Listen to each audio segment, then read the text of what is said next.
The numbers of people who hold religion central to their lives.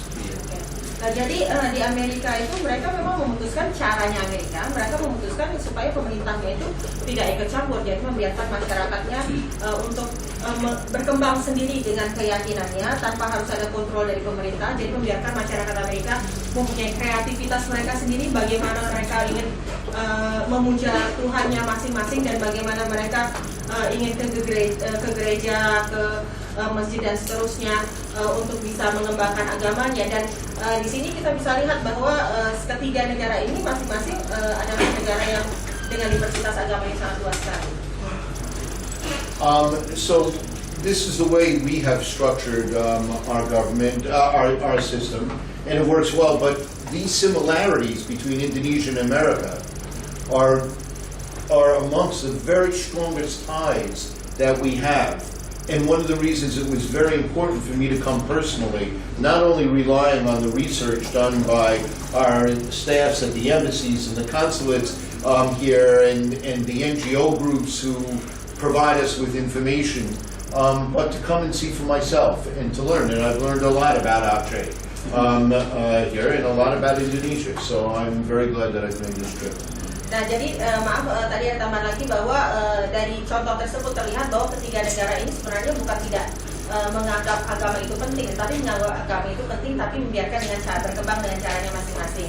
Dan kemudian melihat kesamaan antara Amerika dan Indonesia, itulah makanya adanya keterikatan yang begitu kuat antara Amerika dan Indonesia. Makanya beliau datang ke sini hari ini tidak hanya bersandar kepada laporan yang kita kirimkan dari kedutaan yang ada di Indonesia misalnya atau dari teman-teman LSM saja, karena beliau memang mau melihat langsung apa yang terjadi. So having seen so many examples prior to the United States being created of countries who restricted religion and religious freedom when government controlled religion, we created our system precisely because we wanted to allow freedom, religion to flourish freely and any way that the American people, individually or in the groups they chose to affiliate with, wanted to see it happen. It was the importance of religion that led us to create the structure that works for us in the United States.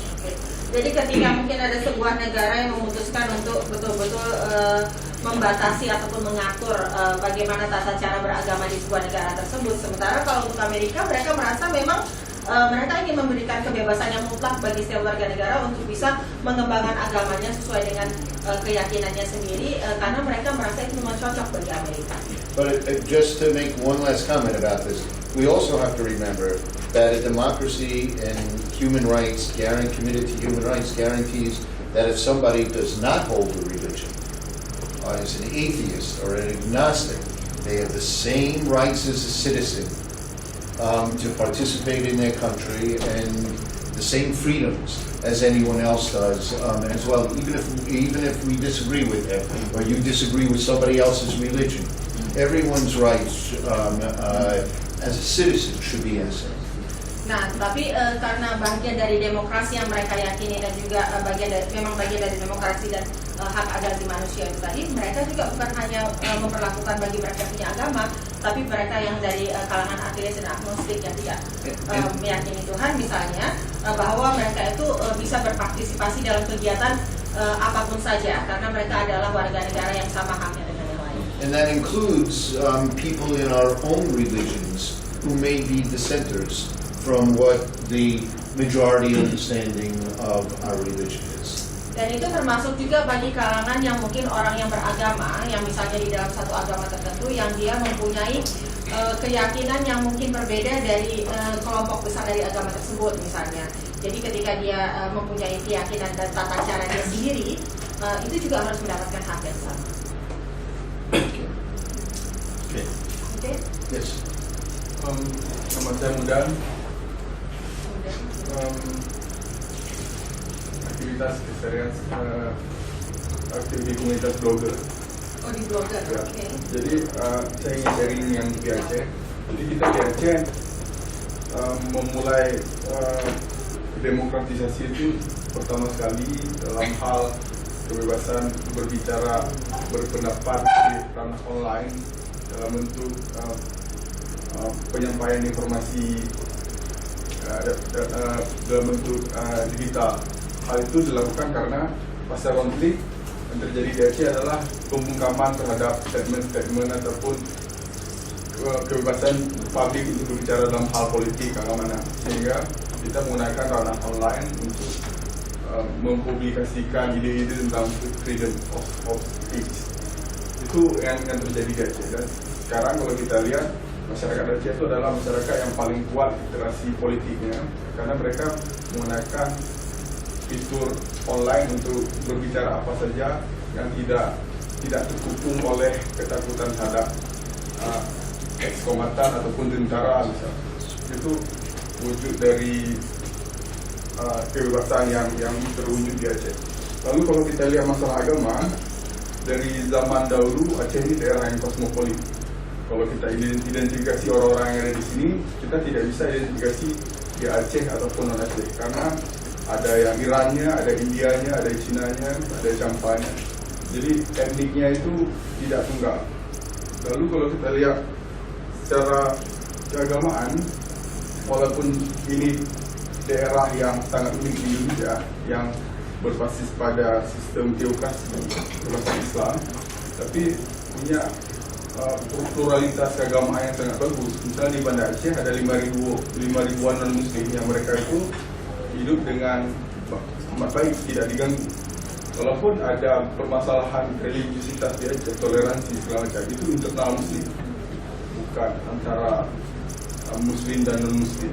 Jadi kalaupun kita lihat di Indonesia selalu ketika berbicara toleransi, kita berbicara tentang Aceh yang menerapkan syariat Islam yang agak negatif terhadap non-muslim, itu tidak terwujud ya. Dari kita bicara tentang demokratisasi di Indonesia, syariat Islam itu tidak menjadi musuh bagi demokratisasi di Indonesia. Indonesia bukan negara sekuler seperti Amerika, tapi Indonesia juga bukan negara agama, tapi mereka menghormati nilai-nilai keagamaan atau mengakui nilai-nilai keagamaan yang ada di sini.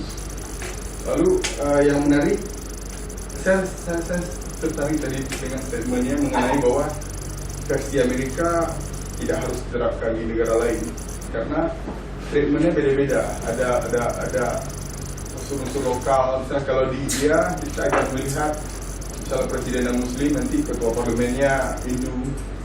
Sedangkan di Indonesia di Departemen Agama ini ada Bina Islam, Kristen segala macam. Lalu kalau kita lihat di Amerika juga, dari 40 presiden Amerika hampir semuanya Katolik, yang Protestan. Yang Katolik cuma satu, John F. Kennedy. Lalu kalau kita lihat politik-politik di Amerika juga, kita lihat ketika Romney melawan Obama, Romney yang Mormon juga diisukan negatif oleh orang-orang yang ada di Amerika. Lalu ketika Obama orang tuanya Muslim juga diisukan negatif. Jadi saya lihat di Amerika sendiri belum selesai mengenai ketika kita bicara tentang keagamaan, tentang bagaimana kesetaraan tadi, jadi belum bisa menjadi contoh yang sangat baik bagi negara lain. Jadi kalau saya pikir, lalu pertanyaan terakhir, karena Pak David seorang rabi, saya ingin melihat bagaimana pola kebijakan Amerika yang ketika melihat negara Muslim dalam perspektif Pak David sebagai rabi, yang selalu lebih pro ke Yahudinya ketika bicara di Timur Tengah, apakah Israel ataupun Palestina, dibandingkan Muslimnya. Kalau kita lihat, Israel itu negara yang berbasiskan agama juga, yang itu amat berbeda dengan yang diperjuangkan oleh Amerika.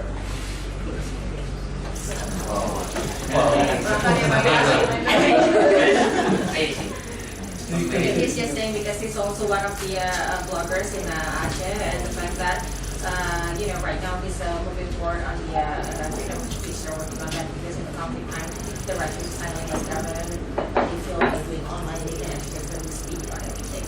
And as you can see, Aceh is actually very high in its political interaction because they can talk freely about anything online. And then also when we're seeing on the religion issues, Aceh is very cosmopolitan because from the old days, we do have a lot of ethnic here coming from Iran, India, Shamsa. So this is all mixed and becoming, what enriched Aceh today.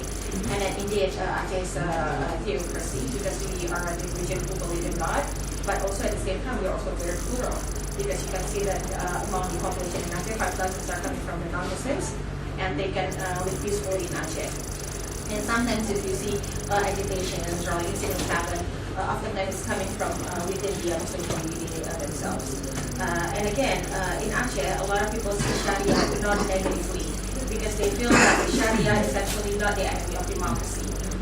They feel that, indeed, as you know, Indonesia is not secular like the US. But again, Indonesia also is not a state of, religion. But at the same time, Indonesia value the religion. And then also he said that what we have here in Indonesia is that we're also applying the local wisdom and also the local customs, just like in India, for instance. You can see sometimes the leader in India are Muslims and we have those parliament members are coming from Hindu. But then again, that's the story for Indonesia and India. If we see what happened in the US, he sees that most of the US presidents are coming from Protestant. The only Catholic was John F. Kennedy. And then also when we see about the political incidents or the political story in America, when Romney was about to run as a president, he was also getting a lot of complaints and resentment from people because he was Mormon. Same thing also we heard about Obama when he was about to become the president. We saw also a lot of troops are complaining about the fact that he's got Muslim father. So this means that actually when we're talking about religious freedom in the U.S., it's still not done in the U.S. We still have a long way to go. And the fact that we still have a lot of issues in America as well. And again, he says that, to him that, we cannot really use the U.S. as a sample. We cannot use it as a sample yet because the religious freedom in America hasn't gone to the very good positions right now. And then he says, he read about you, and he knows that you are a Jewish rabbi. And he kind of wonder what is your opinion about U.S. policy against the Muslim world, because somehow to the international world, to their eyes, they feel that the U.S. policy is always pro toward Israel. And we all know that Israel is a very religious country as well, because most of them are actually Jewish. So they want to know, what is your answer on that? Oh, let me work backwards on the question too. In terms of Israel, the United States policy has been absolutely clear for many years, which is the United States is deeply committed to a Palestinian state that includes the major parts of Palestine here that will be run by the Palestinian people. It has been critical of Israeli policies that interfere with that goal. It is equally committed to in Israel that because of the democratic choice of its people designates itself as a Jewish state, but promises equal rights to all citizens, Christian, Muslim, Jewish. And they're committed to its right to live behind safe and secure borders. And it is critical of Palestinian policies that interfere with that. That has been our position. It remains our position. It is a position, according to the polls, of the overwhelming number of Americans, the overwhelming number of American Jews, the overwhelming number of American Muslims. Here they share this view about the Israel-Palestinian conflict and how it ought to be resolved. Nah, dia akan jawabnya dari belakang ke depan dulu ya. Jadi mengenai posisi daripada Israel di sini, tadi cerita tentang Israel.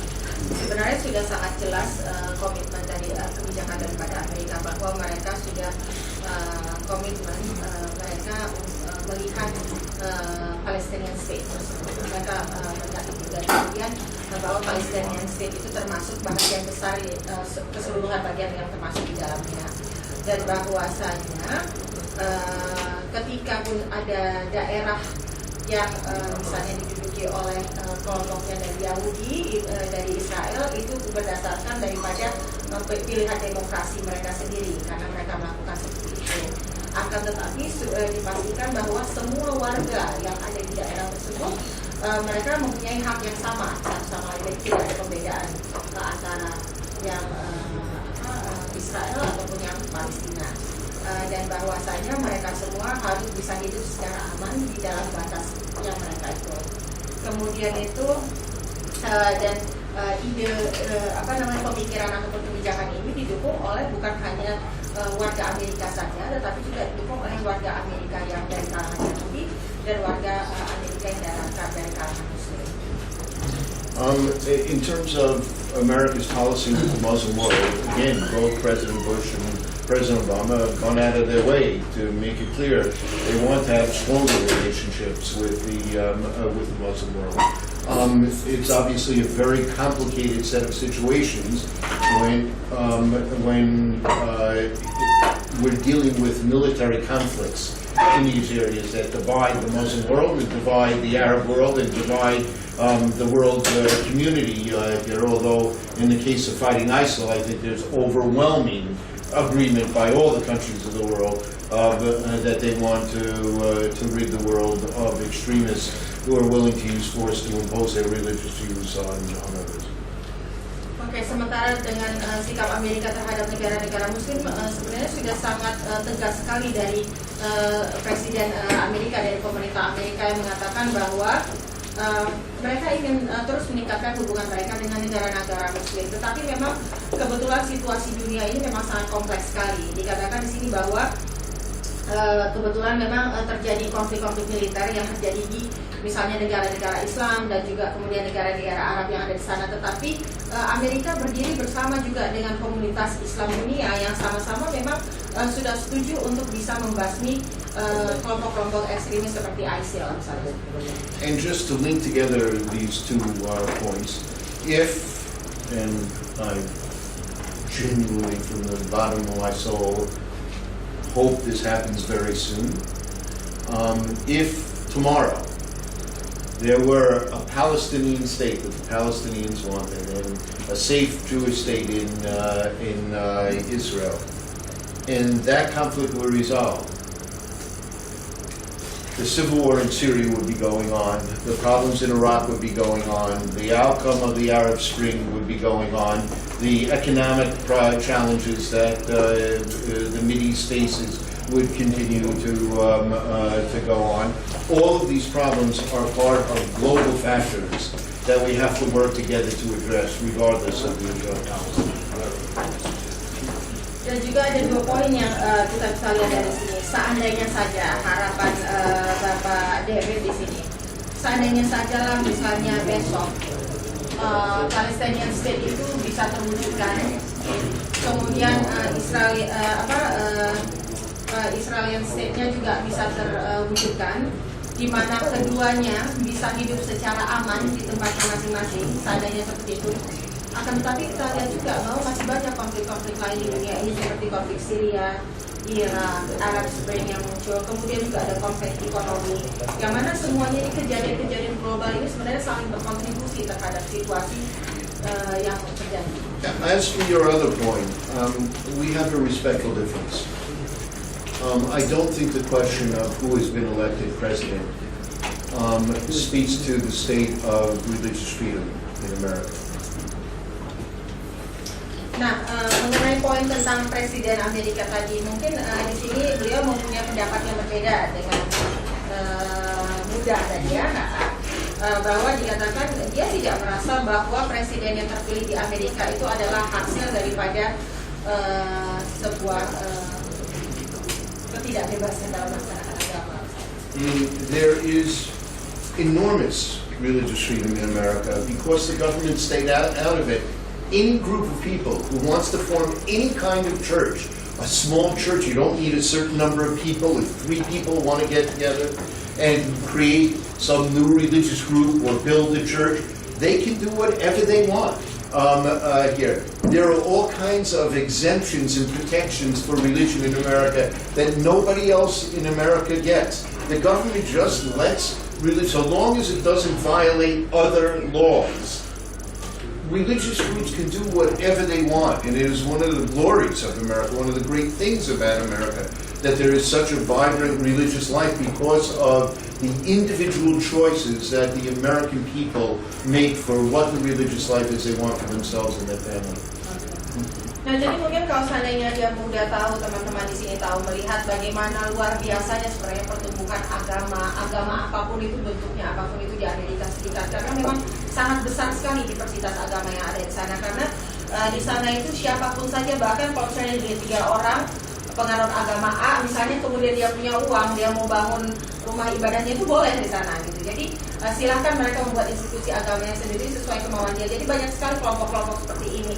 Sepanjang ketika mereka membangun misalnya rumah ibadahnya ataupun menjalankan keyakinannya, dia tidak menghambat orang lain untuk menjalankan keyakinannya dan tidak melanggar undang-undang yang lain. So almost all American presidents have been Protestants because far and away the largest religious group, the majority of people are Protestants in the United States. Nah, jadi sangat terlihat misalnya kalau sangat wajar kalau kita katakan bisa seperti itu. Misalnya Presiden Amerika itu rata-rata dari kalangan Protestan, ya karena memang mayoritas penduduk Amerika itu dari kalangan Protestan. When John Kennedy ran in 1960, it was a big issue. He was Catholic, and many Americans were suspicious of Catholics, and would the Pope be able to control what the president did in questions like that? There was long-standing prejudice against Catholics. John Kennedy was elected. He was one of the most popular presidents in American history, and today those issues are no longer issues in the United States. Nah, jadi tahun 1960 ketika John F. Kennedy itu terpilih, sebenarnya memang banyak kecurigaan terhadap golongan orang Katolik. Ada yang bahkan merasa, wah jangan-jangan nanti Amerika ini bisa dikontrol oleh uskup karena presidennya pasti dikontrol oleh uskup, yang seperti itu pemikiran-pemikiran. So when John Kerry ran, now Secretary of State, who is an observant Catholic, in 2004, the issue of his Catholicism was almost no issue at all in the election. Nah, jadi untuk menambahkan, jadi walaupun banyak orang yang prejudis seperti itu, kita bisa melihat bahwa Kennedy adalah salah satu presiden yang sangat populer di Amerika Serikat. Nah, kemudian sekarang ini kita lihat Kemenlunya Amerika, Kennedy juga adalah Katolik, dan ini bukan menjadi isu lagi bagi mereka. Jadi mereka tidak ada. So, do we have a long way to go? Would I like to see there be a Muslim president, a Jewish president, and a lot of women presidents, and the presidents more reflective of the American people as a whole? Yes. But it's not because there isn't the freedom to live your religious life as you want. Nah, pertanyaan sekarang, apakah kita pengen ada presiden dari golongan yang lain, misalnya presiden Amerika yang Muslim atau yang Yahudi atau yang perempuan dan segala macamnya? Ya sudah pasti, tetapi bukan artinya ketika sebuah presiden yang terpilih dengan cara demokrasi yang baik itu artinya merefleksikan tata cara agama daerah. And one last thought on this: the pollsters who take polling in the United States have long asked the question, would you vote for a president, or would you prefer a president who is Protestant, Catholic, Jewish, Muslim, agnostic, Mormon, etc.? They've been asking these questions since the end of World War II. There's been polls like that, right? There have been polls like that. Okay, jadi sebenarnya di Amerika itu juga sudah banyak sekali polling-polling yang dilakukan. Apakah Anda ingin presiden yang misalnya dari kalangan Kristen, Protestan, Yahudi, Muslim dan seterusnya? Sejak Perang Dunia Kedua itu dilakukan. From 1945 until 1990, Protestant was always preferred as president of the United States, and Catholics began to move up to the level that Protestants were, and then Jews and Mormons and Muslims would be, and atheists would be lower on the polling data. Nah, secara polling sudah terlihat bahwa memang keinginan dari banyak konstituen yang ada di sana adalah untuk yang Protestan untuk menjadi presiden.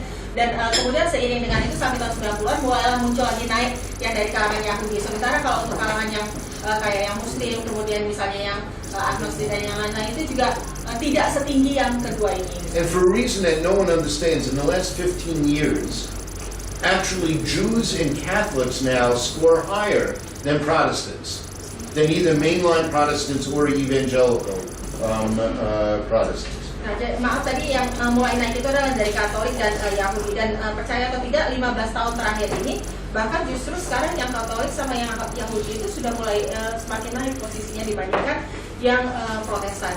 And while Mormons and Muslims score lower than Jews or Protestants or Catholics do, in the last 15 years there's been a significant increase in the number of people who would support a Muslim or a Mormon president. Nah, sementara walaupun saat ini posisi daripada agama Mormon dan Muslim itu masih di bawah Katolik dan Yahudi, tetapi selama 15 tahun terakhir ini sudah mulai meningkat luar biasa juga dukungan daripada masyarakat terhadap pimpinan dari agama tersebut. The lowest remains a atheist president, but that just has to do with the religious views of people who prefer one of their own.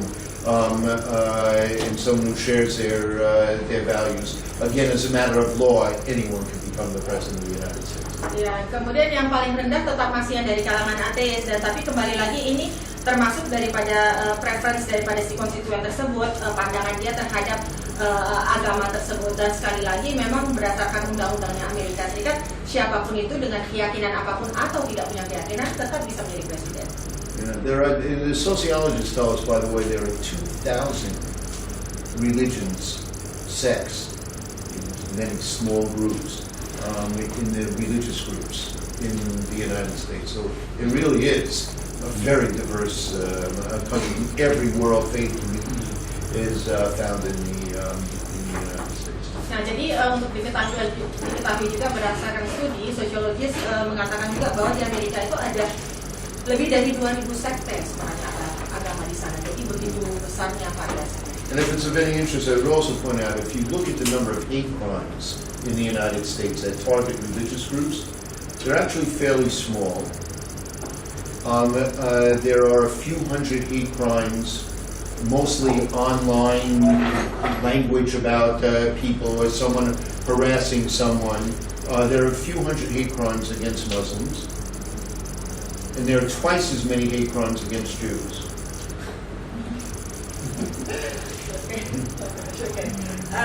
Dan juga kalau misalnya kita lihat tentang hate crime ya, bahwa sebenarnya kalau hate crime yang secara langsung di Amerika Serikat itu angkanya cukup rendah, tetapi ada beberapa ratus hate crime yang dilakukan secara online, dibully di online terhadap Muslim, tetapi angka ngebully untuk yang Yahudi itu 2 kali lebih besar daripada Very, very few hate crimes involve physical attacks on people in the United States. That is very, very rare.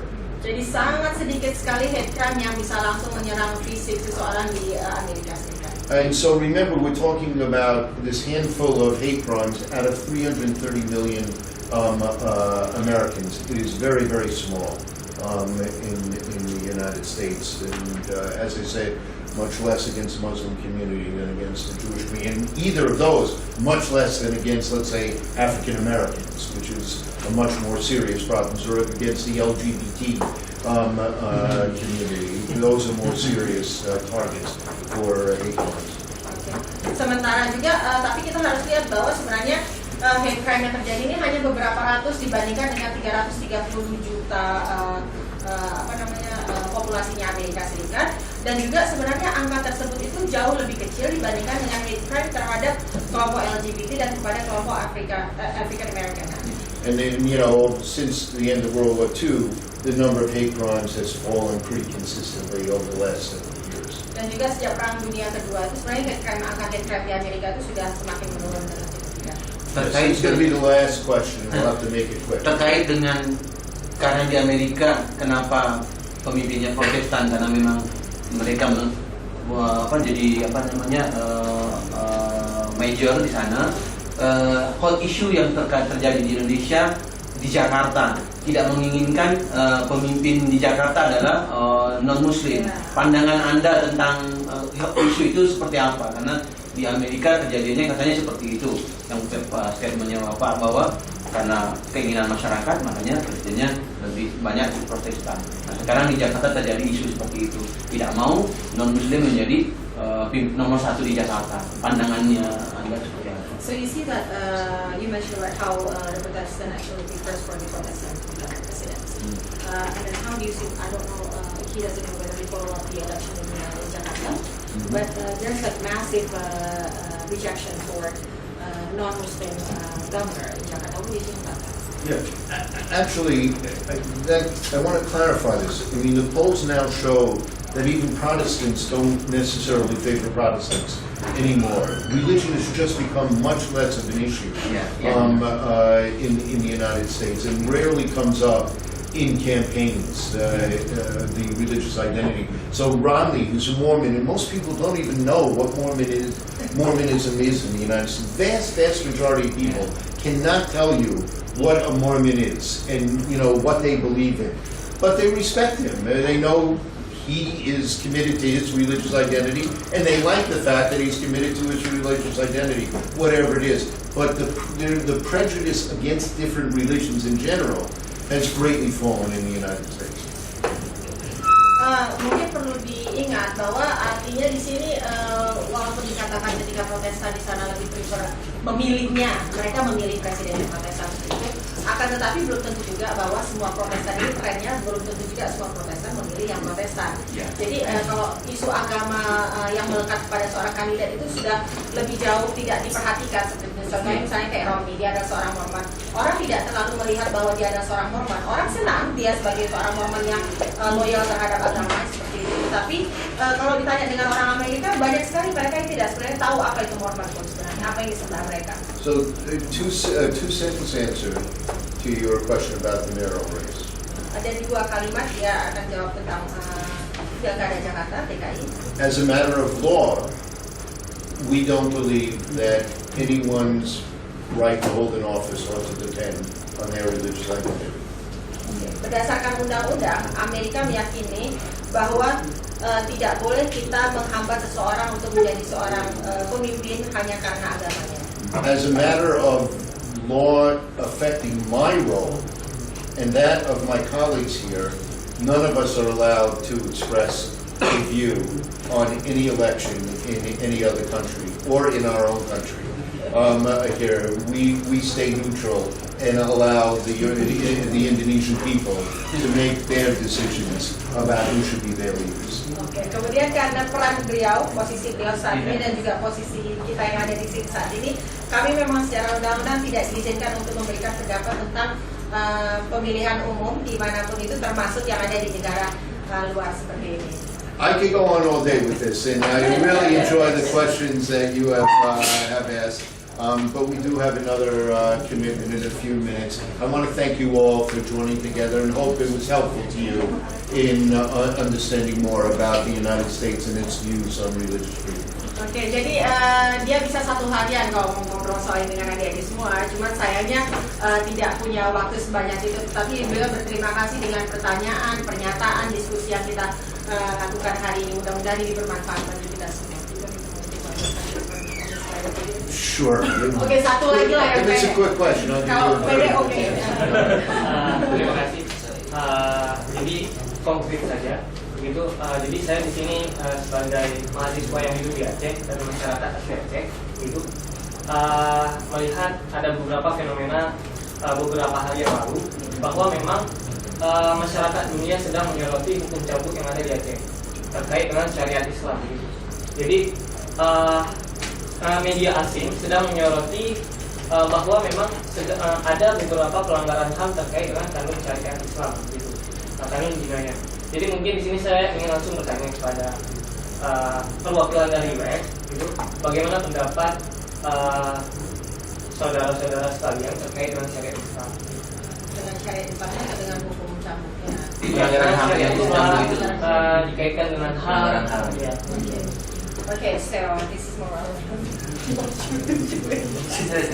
So he's from Aceh definitely, and he sees a couple of days ago the foreign media are actually focusing and really paying attention on the Sharia application in Aceh, and also about the caning, for instance, and related, of course, to the human rights violations. So now because you're working on that issue, we wanted to know how do you feel about Sharia application Against against human rights. Aceh is bound by two basic principles. One is the decision to use Sharia law to guide Aceh province, and the other are the constitutional guarantees for human rights. The tough questions arise when should they ever be in tension with each other. Nah, Aceh ini kan diatur oleh dua prinsipal ya, bahwa kita menjalankan kehidupan kita berdasarkan hukum syariah. Kemudian yang kedua bahwa kita juga terikat dengan konstitusi di bawah HAM. Dan kadang dia konflik. I think the international community felt very positive about the decision of the leadership of Aceh province to clarify that Sharia law would not apply to non-Muslims or to citizens, whatever their religion, from other areas. That reduced the number of times that there would be tension. Oke. Nah, dia bisa mengatakan di sini bahwa komunitas internasional merasa sangat positif sekali sikap ataupun cara dari pemerintah Aceh yang memberikan klarifikasi bahwa hukum syariah ini tidak berlaku bagi komunitas internasional dan bagi mereka yang bukan penduduk Aceh, jadi hanya untuk Muslim yang ada di Aceh. We receive reports from religious groups and from NGO groups indicating that there are times that local officials may not understand some of these rules and try to apply them in cases where they shouldn't. There are ways that these can be dealt with in a way to avoid tension and real conflict. Nah, kita juga memang menerima berita-berita ya, laporan dari grup-grup agama seperti itu yang mengatakan kadang-kala ada juga pejabat pemerintah di kampung-kampung misalnya kurang begitu mengerti apa sih standarisasinya dan bagaimana mengaplikasikannya. Tetapi sebenarnya kami melihat mungkin masih ada cara untuk bisa mengurangi tegangan-tegangan yang diakibatkan. Many of the diverse religious groups we've met with have indicated they're comfortable and able to live freely under the system as it is now. Nah, kita bertemu dengan beberapa kelompok agama yang semuanya mengatakan mereka cukup nyaman untuk bisa hidup dalam sistem ini. And some have raised concerns that they feel can be resolved without tension and conflict. Dan juga mereka mengatakan, beberapa dari mereka mengatakan bahwa ada juga mungkin isu-isu yang bisa diselesaikan tanpa harus melalui konflik.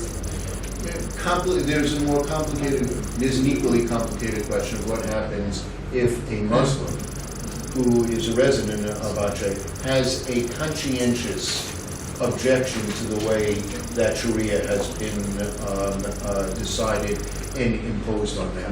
Oke, tapi yang sering jadi pertanyaan adalah bagaimana untuk warga Muslim Aceh, KTP Aceh, yang kemudian dia mungkin ada sedikit keresahan ataupun pertanyaan tentang undang-undang syariah yang diterapkan di sini. And I will leave that fascinating conversation for you to continue and try to work out what ways you think that issue ought to be resolved. Nah, jadi itu kata beliau adalah menjadi PR kalian untuk bisa mencari resolusinya. Bagaimana kalian bisa mencari jalan keluar untuk masalah yang seperti itu. Karena menyangkut dari untuk kalian semua. Thank you all very much.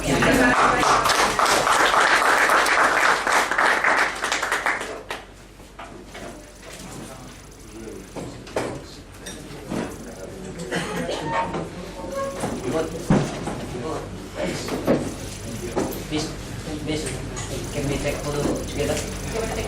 Sure. Satu snapshot aja, nanti saling sharing aja boleh ya? Kasih, Nanti kasih. kita terlambat. Oke. Snapshot. Snapshot. Where Iya ya Bang ya, atau dari sini foto nanti bisa sharing ke yang hadir ya. Mau di sini atau mau di luar? Di sini sempit. Oh, baik ya.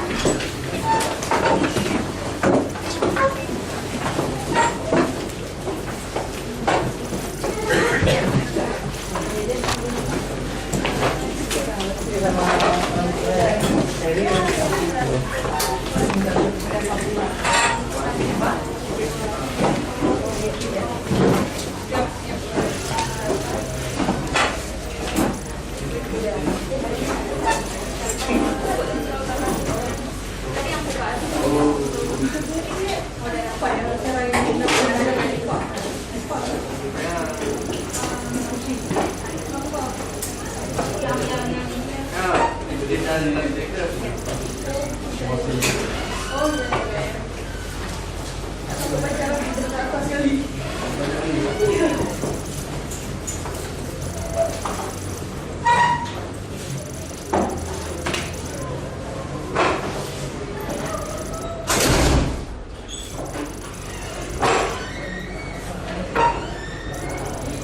Udah ada berapa? 3